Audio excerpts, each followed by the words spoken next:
This is the November 30th meeting of the West Boylston Board of Health. We have a reasonably short agenda tonight. The first item on the agenda is to review and sign the minutes for the October 22nd Board of Health meeting, and I think we've all accomplished that.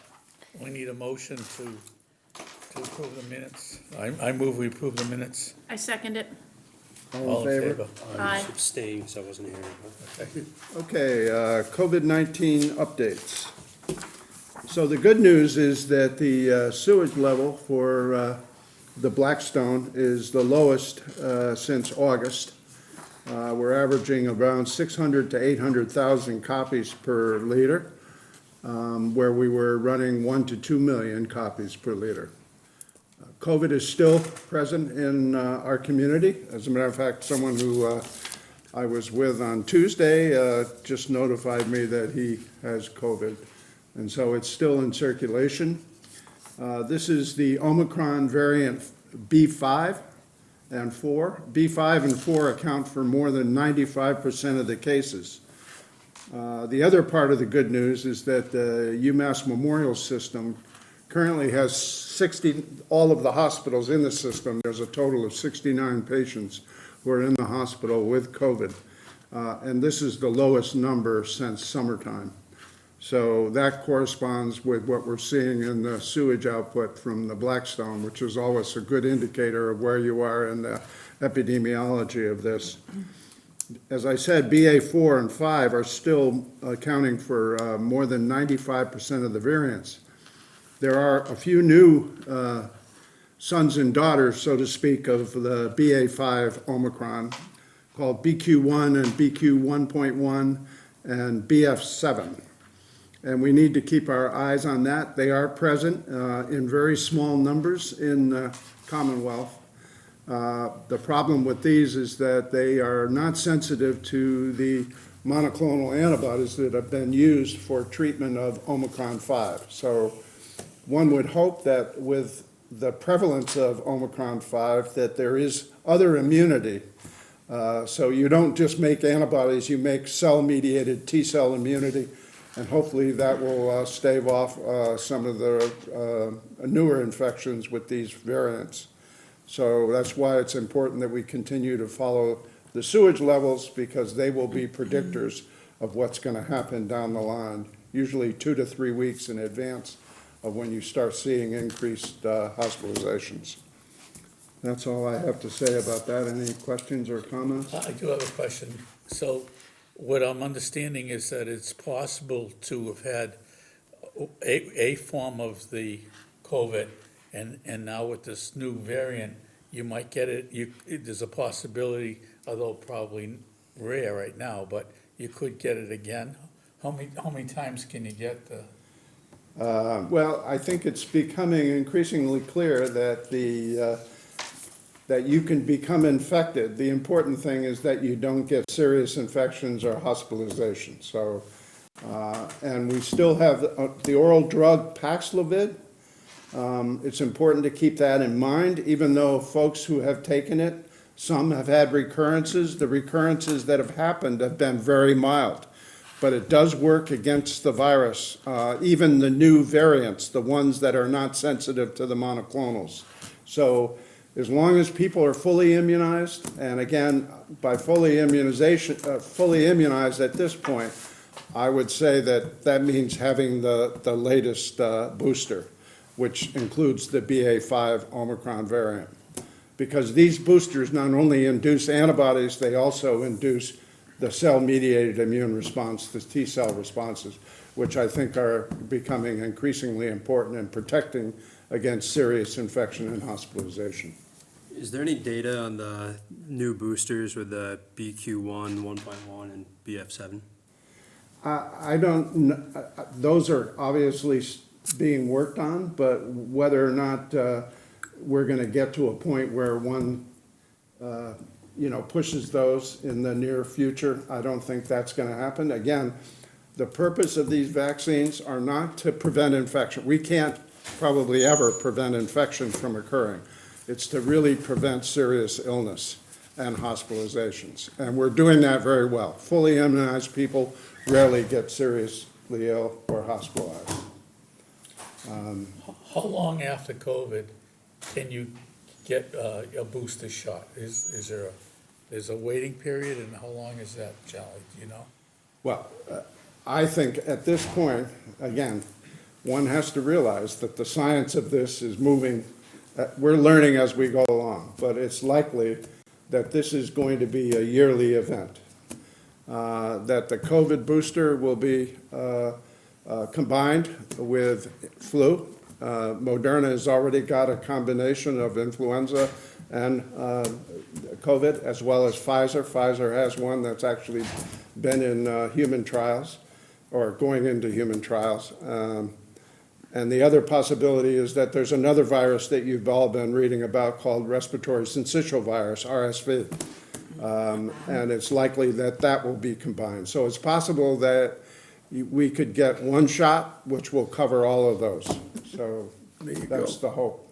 Yeah, great.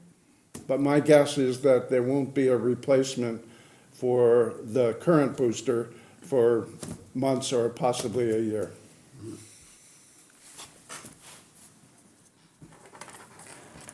Okay.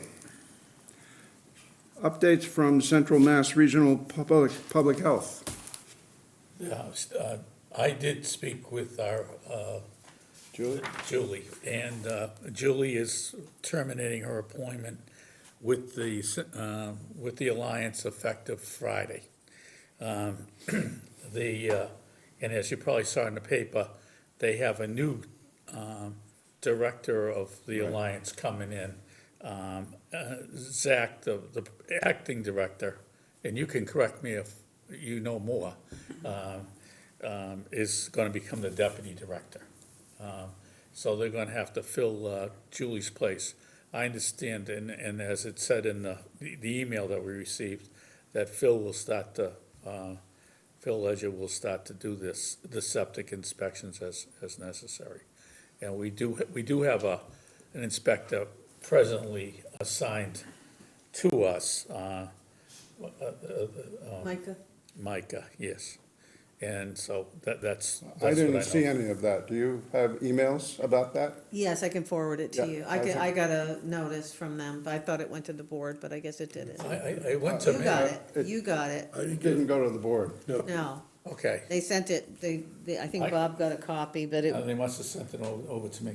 So, in my understanding, Zach, Monday onwards, he will be starting as a deputy director under the commissioner, not like under HHS, not deputy director of public health. Okay, all right. So there's gonna be some changes. I did speak with Julie at length today, so, Julie is, kinda related to me anyway, so. Kind of related, okay. Through marriage. All right, yeah. So what did you say Julie's role will be? Julie's terminating. Oh, really? She's That leaving. Friday's her last day, I believe. Friday's the last day, Oh, that's too bad. yeah. Yeah, it's a loss, for sure. Yeah. Micah wasn't trained in Title V, so that's why Phil's gonna be covering Title V stuff Well, until would they you hire send me that someone else. information? Because Yes, I I'd will like forward to it to get you. a commitment for who's Definitely, gonna I'll be- forward it to you. All right. Sorry about that. Didn't realize. It just came in today. Came in today. And Julie's coming in tomorrow to catch up on some Title V reviews and stuff and other paperwork. So it's probably the last day I'll see her. Let's see, there was no CMR PHA report, recent one. So our next issue is the tobacco sales violation, which Cherry found that someone at one of the local stores sold tobacco to a minor. Why don't you come right up here, please? Yeah, so, we were doing compliance checks in West Boylston, and 21 Franklin Street sold to the minor, and then they were given a fine as well as permit suspension according to West Boylston regulations were going to be determined on a case-by-case basis, which is going to be between minimum has to be 1, and between 1 and 30 days. So they have already paid the fine as of November 15th, And that fine was how much? $1,000. Wow, $1,000. It comes along with permit suspension, so minimum has to be 1 day, and it can go up to 30 days. So it's the board's decision to make. With the suspension, under the old regulations, they had to remove all the product from the store.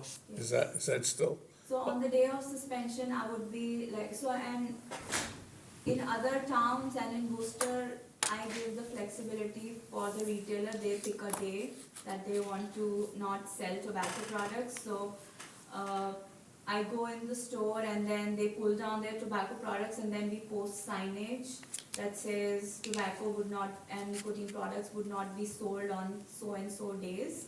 And then all the tobacco products are put in a carton, and in some stores I usually seal it off and sign it off.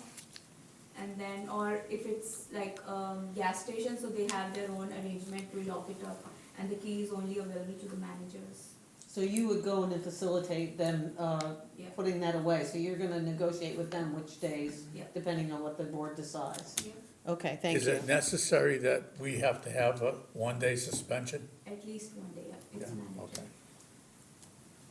Okay. So what is it that the board has to decide tonight? Are you gentlemen from the, We are. yeah, okay.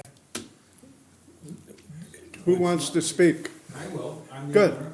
My name is Charles Fosher. So we're here just to, let you know that we take this very seriously. We took immediate action. We fired the young college student who did not do his job properly. And then we, again, retrained or put through, more training of our employees. Put up more signs, right, so our employees see it, we take this very seriously. I personally have been in the liquor business for 54 years, so, I do take it very seriously, and I wanted the board to know that we take it very seriously, so. In January, all our employees will start their, tip certification, recertification, so all our employees are tip certified, so that also helps in the identification of minors and the ramifications of such, so. I'm not sure everybody knows what tip certification is. Trainer, it's certification for alcohol sales. All bartenders especially in the city of Worcester are required, including retail stores that sell alcohol, are required now to have all their employees tip certified. So it's an every 3-year process, so. It's sounds about underage, fake IDs, and intoxication. And then gives you tips on how to deal with it, settle the situation, negotiations. Sometimes when you intoxicate people, it's a little bit of a negotiation to get out of the store. Thank you for coming. Any questions from the board? Well, how many days are we gonna suspend? Well, I just want to know if there are any questions from the board I had a first. couple questions Sure, first. Chris. Am I right to understand this is a first offense? Pardon? This is a first offense, correct? Right. Is there any, I know this is relatively new regulation, but is there any precedent or state guidelines or typical of how different municipalities respond on this? So different municipalities have already set the number of days, and they are, have been incorporated into their regulations. So because West Boylston chose, that the suspension will be on a case-by-case basis, so that's why we are doing this meeting. Otherwise in Worcester, it's like set number of days is 5, Grafton and Shrewsbury it's 3, and Millbury has not yet decided, they're in the process. But some other towns and municipalities are doing the same, similar numbers. So off that, I have one last question. Was it a failure to check ID or was it being duped by a fake ID? No, so they did not ask for ID and the sale was made. So that's the process. Basically, they should be, it's an ID-based check, they should be asking for IDs. Some retailers also ask for age, but ID is main. Because if it's the youth who goes in would not carry an ID. The person would say, I do not have an ID, and so it's for the retailer to determine, I cannot sell it to you. Okay, thank you. So my recommendation would be, based on the good faith of the individuals who own the store and being here and the first offense, that our recommendation be a one-day. Yeah, I agree. I agree, We have a second for that proposal? I'll second it. I think that's right. the description of steps taken means a lot. All in favor? Aye. I thought Sully couldn't make the motion. Well, then Is it then true? you can make it that I made the motion. All right, okay, Is that a rule, that the chair can't make a motion? Yeah. yes. Why am I chair? So I'm gonna say that I'll give you, it back to you. I don't want it. so I'm gonna say Sully recommended that one day, and the board agreed, and Bob made the motion. Who seconded it? And Chris seconded it. So is the day up for negotiation? Well, Is there a certain day that we have to do it? I mean, Okay. can we do a Monday or a Tuesday as opposed to a Yep. Yeah. weekend Yep. when we're the busiest? Because it has to be done this calendar year. This calendar year. So you can pick whatever day works for you. You okay with that? And she's gonna monitor, she's gonna come in and. Right, there you go. I guarantee you will have all those cigarettes down before she comes. I get to work at 6 o'clock every morning, so. Great, so, you can She can just, work it out we with can sign Terry, it and do whatever we have to do. right? Good. Do you have a card? That's You very have good. dates in mind now, or you'll email me? Well, let's do next, you wanna do next Tuesday? Like this coming, like the 6th? Yeah. Is that the 6th? Yeah, Is that too Tuesday. soon? Nope. Tuesday the 6th. That's Good. We can't negotiate a suspension of the suspension. Unfortunately not. Well, since we're negotiating here, I might as well push the envelope. so can I ask what the second offense is? It's a $2,000 and minimum 7-day suspension. Say, that, yeah, so it's, And that's within 3 years, Right, yeah. right? Oh, is it one, yeah, 3 years. So 36 months. again, you Yeah. know the law, and it's, Yeah. it's, Right. and the That's good. ramifications thereof, so. Okay.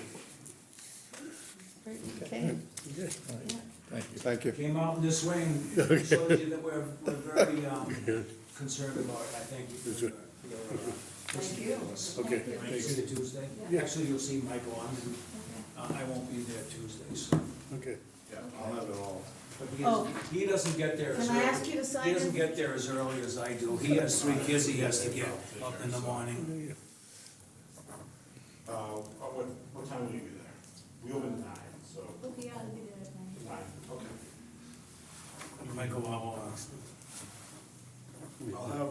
I'll have the staff, take down the cigarettes. thank you. Okay. Do you have a Thank phone you. number? Did you put your phone number on there? Yeah, Can you put want the your store number? phone? Whichever one you choose, whatever number you feel is best for you, even if it's the business phone is fine. We just have to have it for a record. Okay, I'll give you my, Thank you. yeah, we'll do that. Okay. Thank Great, thank you. Good night, thank Good you. night now. Thank you. Yeah, your name and position, would be, put your name and position on there, so.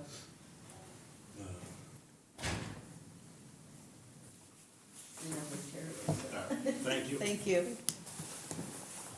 All right, Maggie, your turn. I tried to print out a financial report, I couldn't get it. Things have changed a bit for the, because there was that amount of money that Worcester provided us, and it changed from a specific thing to another, I don't know. They were going to put it in for year by year, but they put it in a lump sum, and it's to cover all of the, you know, our contract with them, the contract amount, which doesn't include Title V. So I'm a little confused about how it's entered in the system, so I'm not gonna go over that too much. It's just, I'm just letting you know that it's in there, that it's only for Title V. It's taken me a while to wrap my head around the way it's done. And then, we're starting to get in all of our, permit money for next year. And we've got in about half of So I'm planning tomorrow to go through and send out a second notice to everybody and a second email to all of those people who haven't submitted their paperwork, because it's all supposed to be in by December 15th, so that I have a couple weeks to process it all. But the, about half the permits for the year are in, and, How many permits is that? it's about a 50, I think 55, 54, 55 now that we've got in. Usually it's a little over 100 permits for the year. Yeah, that's the number total for the year is how many? Yes, usually, well, sometimes, like last year, it went up to 135, but that includes all of the, the temporary ones that, like for the events and things like that, just so you know that there's a, Micah is going to be doing an inspection on this new business that Brown Rice is opening back in their old location. They're gonna be doing, the ramen bowls there, ramen and rice bowls. Right. And so, they're gonna have two businesses in town, and they've got all their paperwork in, and he's gonna do the inspection tomorrow, and should be able to sign off on it, right away. Because they're not changing much, it's just that they haven't been open for a while, so he has to re-inspect the kitchens and everything, and make sure everything's good.